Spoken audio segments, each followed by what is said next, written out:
Hello, everyone. Welcome to the after party and our webinar series here. And I am super excited because this particular webinar is with my good friend, the OG Good Faith Podcast team. I'm always delighted to be joined by New York Times columnist, my good faith founding friend, and one of my after party collaborators, David French. David, welcome to this webinar. Thanks, Curtis. Super happy to be here. The excitement of being with you is almost enough to overcome my grief at the loss last night of my hometown 49ers. I So was wondering how you were taking that. We haven't discussed it. we haven't discussed it, and we're not going to spend more time on it, but I was sad. But I did win the over-under in our pool of our viewing party on the number of Taylor Swift cutaways, which, if you know, is actually 11. So Oh, funny. So one of the funniest things I saw online yesterday was all the Swifties start following football, and in 3 months, their favorite team wins. Whereas a lot of us have been following football our entire lives without our favorite team winning the Super Bowl.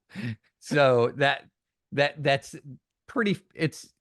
great. It was a great moment for the NFL because they've got all of these new young fans who are tuning in. But I fear they're just a little bit deceived because it's not I that don't know. Taylor consistently Swift, awesome. all she does is win, David. So It's that true. just may go on. Hey, I want to take a moment to actually thank Baylor University for their partnership with us in sponsoring tonight's discussion. This is actually the third in a series of webinars that we've done in conjunction with the After Party, which is this project that David, Russell Moore, and I have spent almost 2 years producing. It's officially available for free nationwide. It is a curriculum that you can run in your small groups, in your neighborhood gatherings, your civic groups, in your churches, on toward moving towards better Christian politics.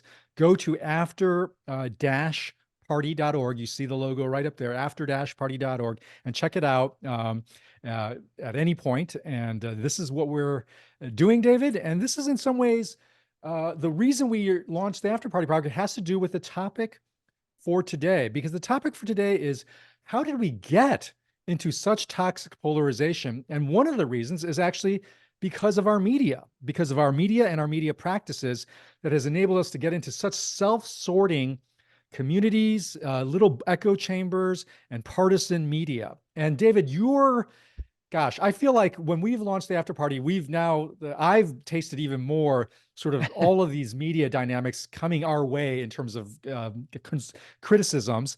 But I feel like I'm a freshman in terms of my exposure to all of these media dynamics, and I'm talking to you, a grad student, in this. So David, I want you to start off of our conversation about this media environment, and it's particularly by referencing a recent New York Times column that you wrote, where you used the term that I thought was really interesting. You used the term bespoke realities to Yeah. describe our current media environment. Can you explain to people what is this bespoke reality, and how is it shaping us? Yeah. And Curtis, I would argue that I'm not in graduate school. I have a PhD. My dissertation has been accepted. I have a PhD in being a pinata online. Um, yeah. So bespoke realities. I love to broadcast and amplify the really good ideas of others. So this concept, bespoke reality, is actually uh, comes from my friend Renee DiResta, who's at the Stanford Internet Observatory, one of the most brilliant people in the United States in looking at understanding online trends, how online trends impact us in the world. And what she noticed and began noticing for some time, and is really articulated this idea that now, because of the fragmentation of media, because of the way in which algorithms take our revealed preferences and continue to provide information that reinforces and amplifies those revealed preferences, it is now possible to live almost entirely in self-contained bubbles. And these self-contained bubbles can have their own realities. And so you can enter into one of these bubbles, and quite literally, you'll be dealing with people who have very little contact contact outside of it, very little visibility outside of it, and they live in a reality that where all news events are sort of translated to them by specific limited websites, specific people who reinforce and amplify their beliefs. And what ends up happening is entire communities of people can sometimes go on a journey into an entire another reality. And that's what you call the bespoke reality. So an example of this that I talked about is there's a community of people who believe, for example, that in 2016, it wasn't Russia that interfered with the American election, it was Ukraine. And so that's a bubble reality. QAnon, for example, is a product of a bubble reality. A lot of the conspiracies around the election in 2020 were products of bubble realities. And so one of the things that we have to do is we have to try to burst the bubble and get out of the bespoke reality. Well, I like that term bespoke realities. It comes from sort of bespoke tailoring, right? Yeah. Where every little thing is tailored and snipped to just the precise fitting that you want. And so Right. what gets snipped and edited out of a bespoke reality is any divergent viewpoint, any disagreement.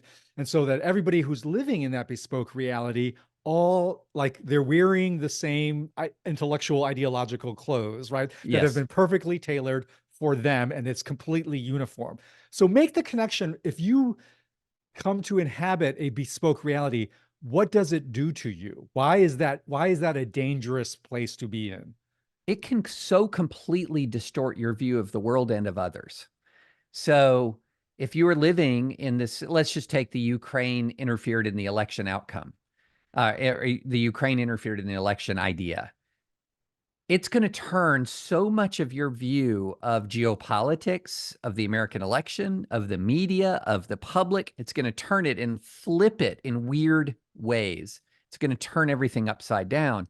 And so what you end up having is if you're in this bespoke reality, this uniquely tailored reality for you, often your moral judgments are not what's incorrect. What's incorrect is your starting presumption or your starting set of facts. Yeah. And so if you believe, for example, that a person is in your bespoke reality, not a thoughtful, intelligent person, but a corrupt grifter, well, then you're not going to believe anything that they say. But what if they're not a corrupt grifter? Well, then you're completely off base in your assessment. And so you encounter this all the time. I'll tell you a story, Curtis. I was on Capitol Hill with Russell Moore, one of our other after party partners, and somebody came up to me after the event to confront me personally about my position on trans issues.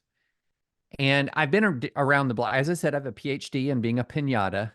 So I've learned a few things. When somebody comes up to talk to me to confront me, I will first ask them what they think I believe, because I can't have the conversation if I don't know what they think I believe, if they're mad at me.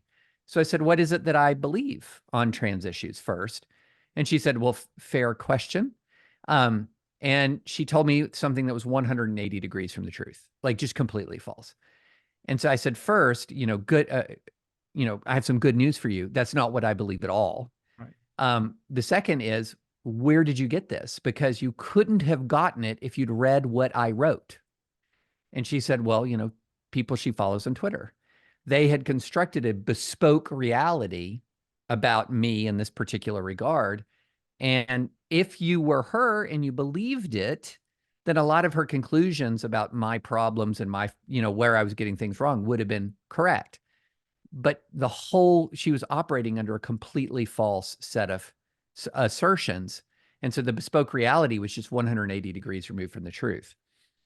Okay, I'm here talking with David French, and we're talking in a partnership project here with Baylor University on how the media is shaping us and how, as Christians, how do we respond to this new media environment? And David is talking about that increasingly our media environment is shaped by very custom crafted, bespoke realities where everybody agrees on one version of reality that may or may not be true and edits out everything else. If you have questions about this dynamic, please type out your questions in the Q&A box. If you look on the Zoom, that's right on the lower tab bar there. Type out your questions. And also the function also allows you to upvote questions that you would really like to see answered. we've got our team looking at the Q&A that you're submitting there, and they will sort of tee that up for us in the second half of this conversation. David and I are going to talk a little bit more, but then we are going to very much want to get to your Q&A. So please put your Q&As in that box. All right, David, let's bring in the Christian aspect to this. I mean, Yeah. I think we can say, maybe make sort of, this is not good for society to have bespoke realities. But why is it, as Christians, we should especially be concerned about this kind of media environment that is characterized by bespoke realities? Well, we need to live in truth. Yeah. We need to live in truth. And what is happening in the bespoke reality that an awful lot of Christians live in is what it's creating. This bespoke reality is reinforcing a view in American Christianity that is often, your community is good, you're under siege, you're unfairly attacked by people who live in communities that are shot through with corruption, shot through with vice and sin. And so it constantly creates and ratifies and reinforces this view that says we're the good and virtuous community that is constantly under siege by nefarious and dark forces. And so now, that doesn't mean that you never hear negative information about sort of your own side or what's going on within your own little bespoke reality. It's just that that is often presented as, well, every human institution is imperfect. And of course, the church is going to have a few bad apples. But have I told you about Hollywood? Right. And so what ends up happening is we reach a point where we are totally divorced in many ways from a proper understanding of those on the other side and ourselves. And so when you get a constant feed of negative information that reinforces the us versus them narrative, you're going to feel worse than the facts justify against your opponents. And then when you have received minimal news about all of the corruption on your own side, you're going to have often an unduly high regard for your own team. And so this is a documented effect, Curtis. This is documented. There is a study done by the Hidden Tribes organization. Hidden Tribes is the study, and the group is called More in Common. And they did a study on the Hidden Tribe studies, one of their key studies on polarization in the U.S. And they also looked at something called a perception gap. And what they found was if you poll the average Republican and the average Democrat, they're completely wrong about each other. The average Democrat believes the average Republican is far more extreme than they really are. And the average Republican believes the average Democrat is far more extreme than they really are. And what they also found out is that phenomenon is amplified by the more media you consume, the more wrong you are. Yeah. Okay. So the people who had the most accurate view of people on the other side of the aisle were people who didn't consume political media at all. Yeah. And how is that possible? Because they got their information about their opponents through these antiquated things called relationships. And the weird thing is, Curtis, we're running around wrong and full of pride at our alleged knowledge because you've consumed a lot of media. So maybe through Libs of TikTok or Patriot Takes, which is kind of a left-wing twin of Libs of TikTok in some ways, you see all of these stories of extremism on the other side and you feel very informed. Yeah. Like, I know about a kindergarten teacher in Portland with green hair who wants to do terrible class lessons for kindergartners, and somebody on the other side can say, well, I know about a Moms for Liberty school board candidate in Tennessee. And both the stories are true. There was a radical Moms for Liberty candidate in Tennessee. There is the green-haired, kindergarten teacher, whatever. They're true, but they lack context. They lack perspective. They lack proportion. And so if your constant feed is these extremist outliers, then that's what you're going to think the other side is. And that's how you get just wrong about your political opponents. So, David, what are since you are the PhD candidate, all but dissertation, I believe, is your current status in the education of bespoke realities here.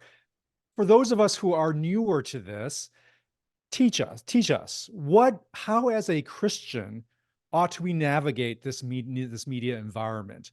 both for ourselves in terms of our own consumption of news, but also as we're relating to people who are so shaped by this media environment. Like, what are some principles that should guide how we, as Christians, we navigate this reality? Yeah, what's really important is to understand that if you're inhabiting a bespoke reality, it's a form of bearing false witness. So when you live with this distorted view of your political opponents and you amplify it and you argue that that distorted view is reality, you're flat out bearing false witness. And so one of the things that I say is if we're going to take the step of loudly broadcasting our opinion, we need to be quite careful that we have checked our own biases, that we have listened to opposing arguments. Instead, we often find out what our tribe wants to do, adopt that position, and then look for the reasons why I was right. Yeah. And so we have to realize that number one, this current media environment is it's like an engine, it's like an industry for bearing false witness. Yeah. And so you have to take intentional steps. So here are some steps that I take. Number one, on social media, for every left-wing person or right-wing person I follow someone on the other side. So I try to follow as many people on the right and left as I can so that I don't have a one-side dominated feed, which the algorithm just loves. Like it says, oh, I know you. So I try to really kind of break the algorithm by following a wide variety of sources. The other thing I do is I very much try to read the smartest and best people on the other side. Because goodness knows, there's dumb ways to make arguments against me and smart ways to make arguments against me. I can feel really great about myself if I only read the dumb ways. If I read the smart way arguments against me, I sometimes am convicted. I sometimes find out that I'm wrong. So it's intentionally follow people who disagree with you, intentionally follow the best and brightest of the people who disagree with you. And here's the other thing that is really important. When you learn of an idea that you've never heard of before, read about that idea from its architects and proponents first. Mm. Okay. So that way you're going to get sort of the idea in its pure and unfiltered form, and then read the critiques, and Yeah. then read the critiques. Okay. And so that if you add all of that together, it's going to actually be an information revolution for you. All right, we're going to actually put these principles in practice through a little case study. And the case study is actually the after party, because the after party, David, this our project that we've launched, has been launched into the world for a couple of weeks now. And man, we have run smack dab into the bespoke reality universe that you are describing. So I want us to model a little bit about how to respond to the distortions and the sort of distorting effect of this bespoke reality by actually addressing some of these criticisms that have come our way, and show kind of how, if you can hear from the origins, which happens to be us, how that might actually change how you interpret these various messages. So we're going to just do a little bit of for a few minutes, a little bit of kind of case study role play, if you will, on combating bespoke realities via the bespoke realities that the after party is actually facing. So the first one, David, is that we have gotten criticism about our funding. That in particular, that we have received secular funding from foundations for the after party. And the implication has been, aha, this is a nefarious plot by the secular progressives to do X, Y, and Z. So respond to that bespoke reality, David. Yeah. So the actual origin of the after party is not, a bunch of left-wing foundation leaders hatching it. It's instead um, you and I were in literally hiking in Northern California, and you broached the idea, and then we fleshed it out. And not only did we flesh it out over weeks and months, we fleshed out content. So we fleshed out the idea, we fleshed out the content, we fleshed out the themes, and we took all of that and said, who would fund this content? Okay. Yeah. So this was our idea. This was our, these were our concepts. And so we went to another number of funders. Some were not interested. Some were interested, but they wanted to maybe attach a string or two to the way we communicated. In that circumstance, we said, no. I had a conversation with a foundation representative where they were asking questions and indicating that they might want to have input into the actual content, and I just said no. And so, however, there is an organization called New Pluralists, and what New Pluralists is, it's a coalition of a number of foundations, philanthropy initiatives who've all come together to say, and they're on the right and on the left. So New Pluralists is there's on the right and on the left. But these people who don't agree on a lot of things, and in fact have been quite opposed to each other on many things, said, you know what, we've got a problem of polarization in this country. We've got a problem of a lack of pluralism. And they poured money into essentially fostering American pluralism, American classical liberalism, et cetera. And so one of the core theses of the After Party is that in the absence of a healthy Christian political engagement, we can't have a healthy political culture in this country. And so even secular folks who they may not care one whit about Christian theology one way or the other, or they may be opposed to you and I on some ideas, are very interested in the pluralistic culture of the United States of America. And so this was not, how can we make evangelicals liberal? This is, how can we foster particular virtues in American public life? And Well, this is that is actually, very different.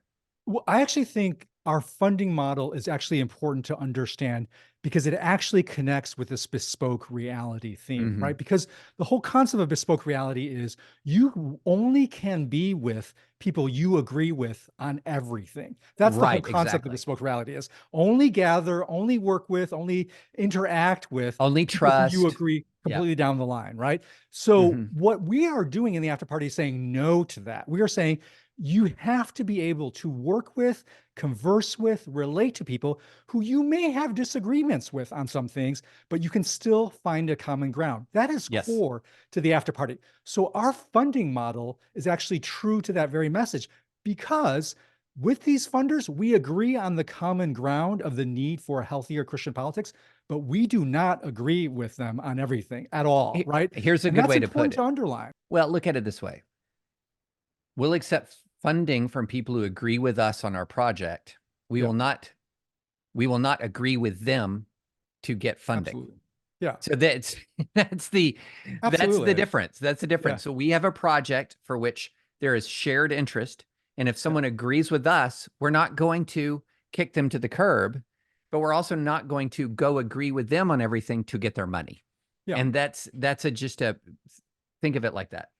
Well, I think it's important to say that because this is actually how you counter the very impulse and sort of drive behind a bespoke realities. A bespoke reality is driven by I am more comfortable when I am with people who I agree with on everything. And I think as Christians, we have to actually stretch ourselves to work with, to interact with, to have relationship, like you said, with people who we actually have disagreements with on things, like we do with some of our funders. As long as you said that we are not saying we agree with them on those things that we truly disagree with. So Another thing I think that's another sort of bespoke reality is people saying, "Oh, well, what the after party wants is for Christians to be less political." That's completely false. That's yeah, complete. I mean, it's completely 180 degrees from the truth, because one of the core elements of the after party is that we're commanded to act justly.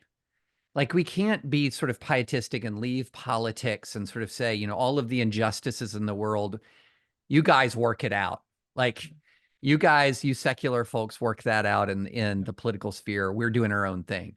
No, we are to pursue justice. I mean, this is a core element of the civil rights movement. You have to pursue justice. So we're not asking for Christians to be less political at all. Not at all. What we're talking about is there are moral norms, biblical norms, that should guide how we approach politics. yeah, So, for example, let's say, I'm pro-life. I've been a pro-life activist and attorney my entire career. And so let me ask you this, that I'm pro-life because I believe that is just. Okay. I believe that is just. So, and I think it's right. But if I pursue it in a way that is the use of jealousy, outbursts of anger, selfish ambition, dissensions, factions, Slander. Yeah. all of that, Yeah. but it's for pro-life purpose, I'm wrong. I'm wrong. Now, the position on being pro-life might be right, but the way I'm pursuing it can be deeply, deeply destructive. And so what we're seeing is, if I'm pro-life, how should I pursue it? Through, well, the virtues I use to pursue it should include love, joy, peace, patience, kindness, goodness, faithfulness. And so the question isn't in our curriculum, which positions should Christians hold? We are telling Christians, be engaged for justice, but how to do it? How to do it? Because what I just read were the difference between the works of the flesh and the fruit of the Spirit. And I would submit to you that America would fairly look at Christians engaged in politics and say we're more characterized by hatred, strife, jealousy, selfish ambitions, dissensions, factions than we are by love, joy, peace, patience, kindness, goodness, faithfulness, gentleness, and self-control. Okay, I want to remind our listeners, keep putting questions in the Q&A and keep upvoting them so that we know which ones that you really want to answer. We will be getting to your Q&As. David, let's get back to this whole media bias thing and this idea that we live in bespoke realities. I was really struck by your quoting of that study that showed the people who are most free from that are actually people who get most of their information through relationships, not through the media. Now, and you've said, okay, there's some practices we can do to consume better media, but in some ways, rather than just consuming more media, I think what that study shows is actually get into more relationships with people who are different than you. And this is where the church, I think, is really could have the potential to play a helpful role. If the church could provide that community where there are actually differences where people differ on some substantive things, but still come together on a greater unity in Christ. But that means the church has to be a place that is able to hold differences, to hold disagreements of opinions. David, talk about why it's important for the after party to actually help pastors lead their churches to become places where you can have differences of opinions. Yeah, this is really key because look, if you live in a community that is characterized by the fruit of the Spirit, again, love, joy, peace, patience, kindness, goodness, faithfulness, that community can persevere and flourish across large political differences. So my small group at church, I love the people in my small group. My small group in church, we are tight and we don't agree on politics. Okay. We don't agree on politics. There are folks running the gamut from sympathetic to Bernie Sanders to absolutely going to vote for Donald Trump. So, but we love each other. We have the fruit of the Spirit. We have in many multiple crises across the small group, we have had a bond together. We've walked through crises together and they're helping us, Nancy and I now as Nancy battles cancer. And so, but the fruit of the Spirit is there. We love each other. I've also been in circles that are characterized by the works of the flesh, hatred, strife, jealousy, anger, all of that. You know how much difference they can tolerate? Zero. Yeah. None. And so the interesting thing is, though, people often respond to that in two ways. One is they say, well, it'd be all right if you just agreed with me because I'm right. We could really get along well if you stopped being wrong and acknowledged that I was right. But my goodness, Curtis, we're not right about a lot of stuff. Every one of us, you could be the most learned, informed, knowledgeable person. And I guarantee you, you're wrong about a lot of stuff. I And think it's important that the church and the pastor leads the way in modeling that we are meant to be a community where you can hold differences and still be united in Christ. And this is why I've said to pastors, I've said, hey, one way you can introduce the after party is by actually saying, I may not agree with everything that David, Russell, and Curtis say, but I still think they're worth listening. The reason why I encourage pastors to say that is because you're modeling that it's okay to disagree with things. It's okay to disagree with even voices that are still nevertheless worthwhile to be heard. And so I think pastors are also, you should just feel free to say, yeah, with the after party, Don't necessarily agree with everything that David might think on foreign policy, or Russell on theology, or Curtis on some other view. But nevertheless, they're voices we should engage in, we should be in conversation with, because you're modeling, hey, this is a place where I may not even actually agree with everything you believe, and you don't have to agree with everything I believe in, and you don't have to agree with everything your neighbor, your fellow parishioner believes. Yeah, we don't need to treat pastors like they're popes speaking ex cathedra. Like, Yeah. this is not a situation where you should be looking to your pastor to tell you what to think about all of the issues, Yeah. right? I feel bad. I mean, gosh, I have good relationships with lots of pastors, and I tell you, hearing some of these folks talk about the things that they've been asked to have a definitive opinion as a matter of substance, ranging from the efficacy of mRNA vaccines to how to deal with centuries of racial injustice in the United States, to how to deal with the war in Ukraine and what to think about Israel's tactics in Gaza. How? How can they be authoritative on that? And guess what? If they're pretending to be, both eyebrows should go up. Both eyebrows should go up. So Well, while and sorry, go ahead. Keep I going, was Dave. just going to say, so while it is unfair Yeah. to ask pastors to tell you what to think on across a range of issues, it is very fair to ask the church to assist in the moral formation of how we're to interact in the political sphere. Well, and just to be clear, that's what the after party exists to do. It exists to support the pastor in their leadership, their shaping of the people, precisely, David, like you said, in the foundations, in the how we relate to one another. We are not here to actually replace the role of the pastor in the formation. That's the last thing we want to do. We want to give them an option to actually have more tools to actually form their people that they're in charge of, that they're shepherding.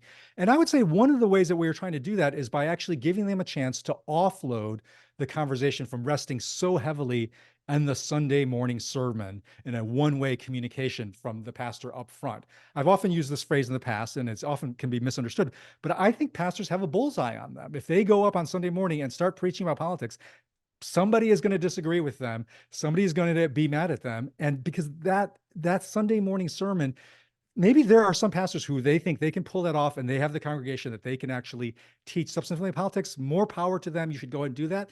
But for many pastors, they have found, and they've told us this, that they are helped if they can actually have a way to offload the conversation away from the Sunday morning where it can be a bullseye around them, and it can be actually offloaded onto the small group curriculum or the small group setting. That's what the after party, it's to give you to give the pastor that option to do that. Of course, the pastor has to make the final choice for what's the best for their And congregation. I would say, Yeah. Curtis, I don't think it really even is the bullseye.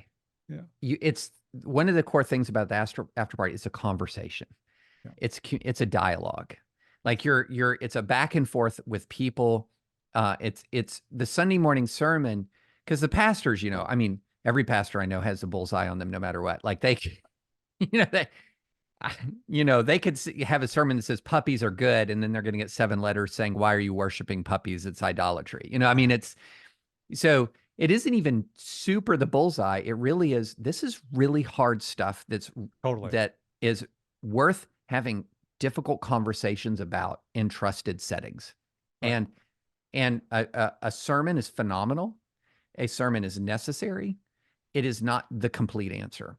And so this is something that really helps take it from the top down. Here's what I'm telling you, which is important, but it also supplements that with this is the collaborative way that we learn about this together. That's right. And I want to just absolutely make the connections here to the media bias that we're talking about, because I actually really believe that key insight you just said, David, that actually relationships, human embodied relationships, are some of the best antidote to the bespoke reality conundrum that we are trapped in by media. The more I just think it's very hard to get out of that, the more you are embroiled in social media or media of all sorts. The more you get out of that, I'm not saying you have to leave it entirely, but the more you kind of replace your information flow from disembodied media, algorithmically fed media streams, to actually human relationships with people who actually may disagree with you on some things, that is one of the most healthy moves we can make. And that's what we're trying to, that's what the after party is trying to create context settings, to create frameworks for those conversations to happen in embodied communities and churches. And if you're a pastor that thinks that that could be healthy for your church, we really welcome you to check out the after party, after-party.org. Okay, I think we want to get some questions from our folks here in terms of how do we deal with this? And we actually have a question from Timothy Wide, he's saying, as a pastor, Timothy's a pastor. Timothy, that's a great name for you as a pastor, a very biblical name. He's saying, how do I get people out of the bubble of bespoke reality? Yeah, that's a really great question. So I did mention a few techniques that are more personal. In other words, they just ask an individual to change their behavior in some ways, and I'll go through them again. Number one, intentionally try to follow people who disagree with you. Number two, make sure that they're among the best and the brightest. In other words, you're not following the worst expression of the opposing view, you're following the best expression of the opposing view. And the third thing is learn about controversial ideas from their advocates and proponents before you read the opponents, but definitely read the opponents. So those are all individual life habits. I would go a little further too. I would say, ask yourself this question. To what extent do you place friendship conditions on someone's views on politics versus the way they treat you? So I think it's totally fine to say, I'll love somebody who's a cruel person. They're not necessarily going to be a friend, right? Yeah. Okay. But if we're beginning to get in a situation where we cannot abide even being in the presence of people who disagree with us, that is a flashing red warning light. If, for example, hearing an opposing position starts to make you angry, if you start to feel sort of like your heart beats fast and things like that, then you might be in a situation where you're so bespoked that you can't even understand how a decent human being can come to an opposite conclusion. Yeah, because right. before he passed away, gosh, I miss Tim Keller, by the way, Curtis. Yeah, but years ago, Tim saw this all coming. Yeah. And he said this interesting thing. I was at a meeting with him in New York, and this was 2006. So this is 18 years ago. And he said to a small group of us, he said, I'm seeing a change. He said, earlier in my life, you could be friends with people who disagreed with you. And sometimes it wasn't just a bug, it was a feature. Yeah. In other words, you enjoyed interacting with Yeah. each other. You enjoyed that back and forth. It was part of the relationship. He said now, and this was, 2006, before polarization even hit the level it is, I'm seeing an increasing number of people saying, I can't be friends with people who disagree with me because they believed that their version of what they believed to be right was so self-evident Yeah. that they couldn't believe that a good human being could believe anything different. Yeah. And so that's a big warning sign is, are my friends all agreeing with me? Yeah.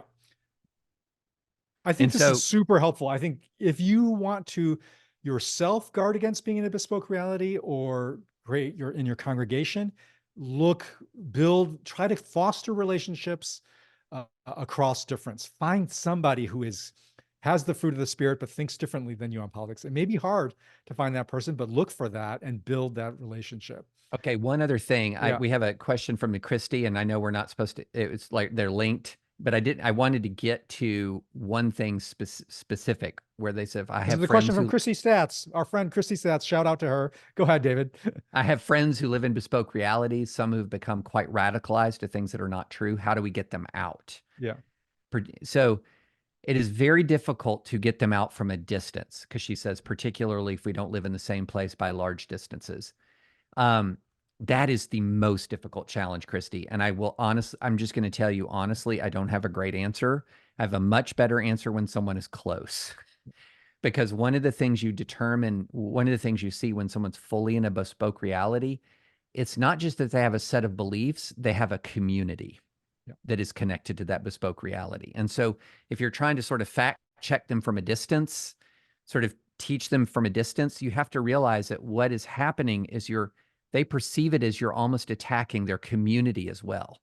Yeah. And so it is very difficult from a distance. So, I get emails like this constantly from people who say, my mother, my father, my aunt, my uncle, my grandmother, my grandfather have fallen down the rabbit hole. Yeah. What do I do? And my first response is always, how much time do you spend with them?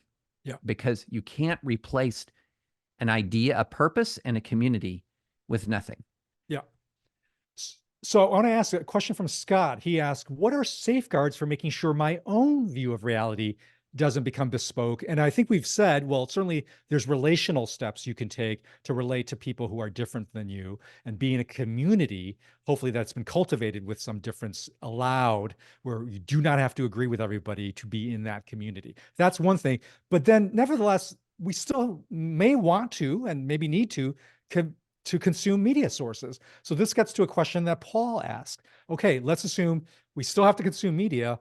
What media sources do you believe, David, are balanced? How do you avoid a bespoke media reality?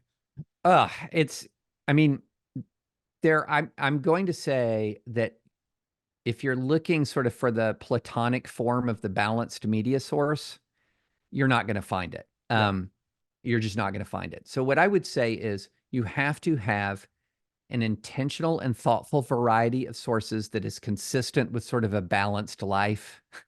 I don't, one of the biggest problems we have right now in this country is that the more people dive into politics and become actual sort of political hobbyists, often the more polarized and angry they become.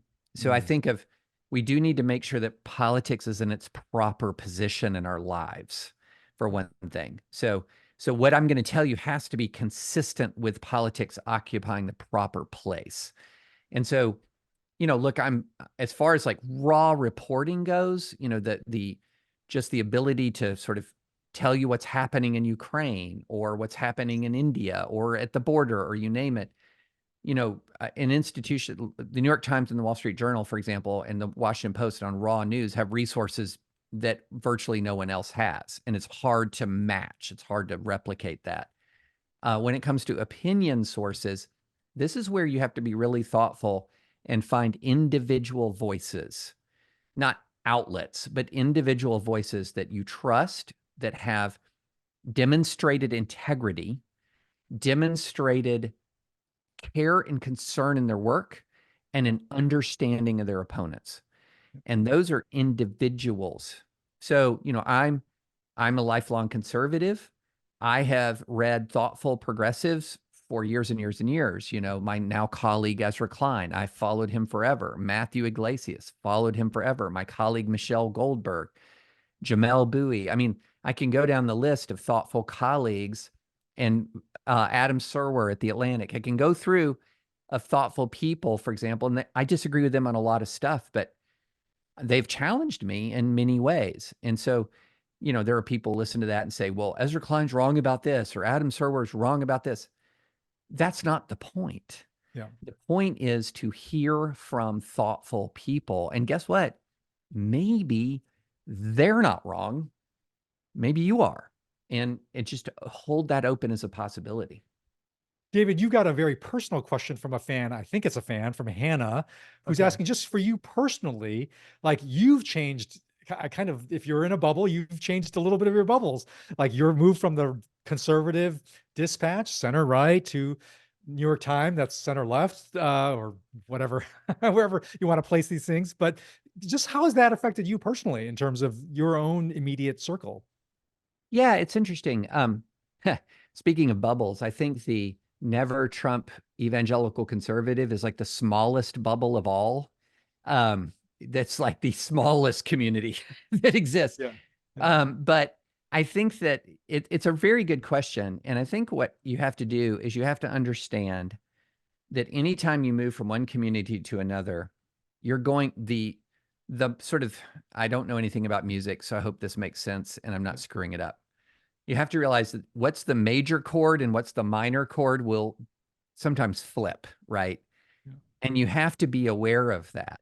And Yeah. but it's actually easier than you might think, Hannah, Yeah. because I was intentionally hired by the Times because of, for example, who I was at the Dispatch. Yeah. So they wanted that voice Yeah. the Times. So it's not like they said, you're coming from the Dispatch. Now we want the New York Times version of you. It was, you're coming, oh, we learned about who you are Right. reading you at the Dispatch, and we want who you are at the New York Times. And so that sort of affirmation Yeah. makes it a lot easier. By the way, just to circle back on the funding question, this is why I really embraced the particular secular funders that we've had, because they are actually funding us precisely because we are evangelicals and theological conservatives. They're like, this is who you are. We don't partner enough with people like you. That's precisely why we need to establish a partnership with you. That's the grounds on which you can actually have these kinds of healthy partnerships across differences when you are welcoming each other, not to, with a demand that the other person change who they are, but precisely because you value how different they are than you. I've got a next question from Tiff that, David, I'm going to call Wheelhouse on this one. If you, for listeners of the Good Faith Podcast, Wheelhouse is when you think, I got this one, and this one is the one I've got. This is from a question from Tiff. Tiff says, I've heard the term pluralist used in politically positive ways as a way to advocate for all citizens to have a voice and dignity. However, I'm still used to think of pluralism in the theological terms, like that all beliefs are equally valid. For I think this is what Tiff is saying. And the word still makes me uncomfortable as a non-Christian worldview that denies the necessity of Christ in salvation. So she asked this really great question. How are we as Christians to understand pluralism as a social good while maintaining belief in Jesus as necessary for salvation? So I'm gonna call Wheelhouse on this, David. I think that actually civic pluralism, like pluralism in society, where there are different viewpoints that all have a place at the table, where nobody is ruled out, and we are not living in bespoke realities where we are cordoning ourselves off from that difference in that cultural civic pluralism, is actually critical to a belief in Jesus as necessary for salvation. And the reason for that is if we believe as evangelicals that Jesus is necessary for salvation, it means we have some news to share with the world. We have news to share with the world with people who have not heard that news and not seen the compelling nature of that news, which means if we are people who believe Jesus is necessary for salvation, it is necessary for us to be in relationship with people who do not think like us, who do not believe what we believe in. It's necessary for us.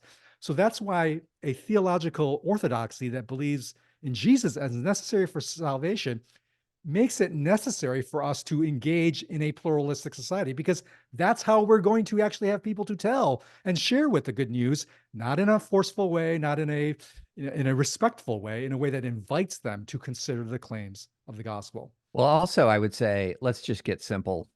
In this country, it's pluralism or war. Choose. It's a good Choose. point. That's I mean, right. seriously, do you think that all of these people, these millions and millions and millions of people, the vast majority of whom do not agree with Orthodox evangelical theology? I mean, Barna would say it's like 7% of America. So what's the story here, guys? 7% of America is going to run 100% of America? Come on. And then the other thing, so it's just at some point, like a lot of the Christian nationalist arguments make my head hurt, because we're not going to run the place. All right. That's the practical thing. And then here's a principled aspect of this as well. I think of pluralism, the defense of the rights of others, Yeah. that I would like to exercise myself as an extension of the golden rule. If I'm enjoying the right to worship, should I only enjoy that? If Yeah. I enjoy the right That's to right. free speech, should I only enjoy that? If I want to be free from discrimination in the workplace, is my group the only one that should? Yeah. So this is a direct extension of love your neighbor as yourself. Yeah. Hey, this is a great question from Kyle, David, that I want you to react to. He says, if I'm the one that gets overly upset when others hold certain opinions that seem fundamentally wrong, what can I do to moderate my emotional reaction to those with the opinions? And I think you need to answer this one, David, because of who you are, your story you shared with me about when even as a little boy, you could Oh not gosh. tolerate when somebody held a wrong opinion, right? Oh my gosh. I mean, so some of these things that I talk about, toleration and accommodation, I've had to learn them. Yeah. I did not spring forth from the womb ready to hear other views. I Yeah. sprang forth from the womb ready to tell others my views. Like Yeah. even that was like kind of in me. And quite frankly, Curtis, I had to endure some pretty hard experiences of realizing I was wrong on even things I was pretty darn confident about. And that's a very humbling thing. And when you're confronted with your own failures and your own fallibility or your own lack of knowledge, there's sort of two ways you react to that. One is it's too much to bear, the thought of it's too much for your pride, and you just brush away the negative information. The other is you got to absorb it and to realize how limited we are. And one of the final things that I'll say is one thing that I have found is whatever you think you know about complex issues, unless you're in it, man, unless you're in it, there's just a lot you don't. And so that's why I feel like, and one thing that we talk about in the after party curriculum is that Micah 6:8 formulation: act justly, love kindness, walk humbly with the Lord your God. I try in my interactions with people who I disagree with to reverse the order, to walk in humbly, Yeah. to behave with kindness as I advocate for justice. All right, last question that I'm going to field from Trisha. Trisha asks, how does the after party Mhm. represent or model various sides? I'm new to your organization. I'm not clear. Trisha, great question. Typically, when you talk about politics, courses on politics, faith in politics, that concentrate on the substantive what of politics, you almost always have this exercise at the beginning of a course where you take this survey and you realize, I'm right, I'm center right, I'm far left. And you Mhm. immediately put yourselves in opposition in terms of left, right, political what issues. One of the things I love about how we've constructed the after party is we give you a different kind of survey to begin the course, which is actually a survey about your posture in terms of hope and humility. And it actually gives you, and I'm not going to give away what it is. I'm going to invite you to actually take the course, to try it out for yourself and see how we actually model a different way to position yourselves and other people that's not just in this standard right left binaries. So I'm going to just leave that as a teaser and say to you, Trisha, and to everybody else, you can check out the after party yourself. It's available now. The course is free through the 2024 election. It's designed for small groups, that we've said, because we want this in embodied conversations. But what we really want also is just for everybody to just take it as you're available. So you can also take it individually, not just in small groups. And if you want to check out the course before trying to promote it within your church, I really recommend you just review all 6 sessions on your own if you want.